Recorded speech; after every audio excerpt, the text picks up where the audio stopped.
I would say that given the diverse cultural backgrounds of the students that are in the classroom, one of the first things that lecturers can think about is get a better understanding of the cultures that these students come from.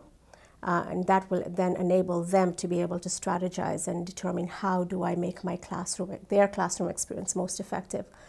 With the 4 dimensions of cultural intelligence, the motivation, the knowledge, the strategy, and the behavior, I think those fit in really well when it comes to thinking about how do I interact with my students more effectively, because if a student is from a certain culture and this instructor is aware of the cultural norms from where they come, then they're able to then plan out their lessons in such a way that they are acknowledging those different cultures, and as well as making sure that the students are comfortable with the cultures that they're engaging with, right? So if an instructor has the ability to then say, okay, what will this student be comfortable with? And so how can I then tailor my lessons to make sure that they are able to contribute and gain from that experience? We saw an example of that in the session this morning, where one of the faculty members was asking the question about how to help students who might be coming from a culture that's very high uncertainty avoidance. So don't like, no, it was high-powered distance. So coming from a culture where the role of the student and the role of the professor, there's a big gap between those 2 roles, and they come from a culture where you wouldn't question that, you wouldn't necessarily put your hand up or engage, because that could be seen as disrespectful of the professor or questioning the professor. And so from the perspective of the faculty member, it seems like the students aren't engaging. It might seem that the student might be falling behind, but the faculty member doesn't know, because they're not asking questions and they can't determine that. And in the session today, some of the students who are from that kind of culture gave some very helpful suggestions to that faculty member about how to best manage that.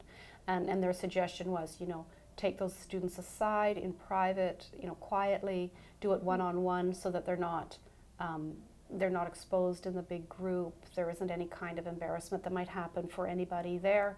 And that's an effective way to get that check-in that you want as an instructor to be effective. But also in a way that supports and respects the culture that is in the classroom too. So the Foreign Affairs website has a really good website called the Center for Intercultural Learning, and in there somebody could go in and check out, they can explore what certain norms are in various countries.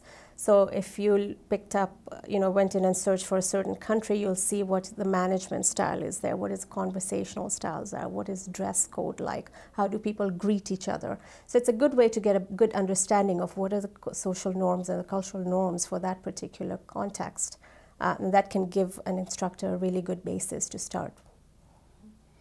And I think there is a lot of literature out there on cultural intelligence that people can read about and read articles on, and there have been examples there are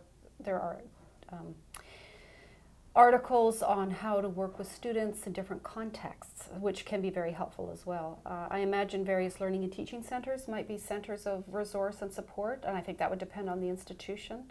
I know at the University of Victoria here, we've had a Learning Without Borders program, which has been offered through the Learning and Teaching Center here, which supports the internationalization of the campus and curriculum. And we received some seed money with a grant from that program that helped us do further the work that we're doing in cultural intelligence. And so that's been a place as well of support and resource, and might exist on other campuses as well.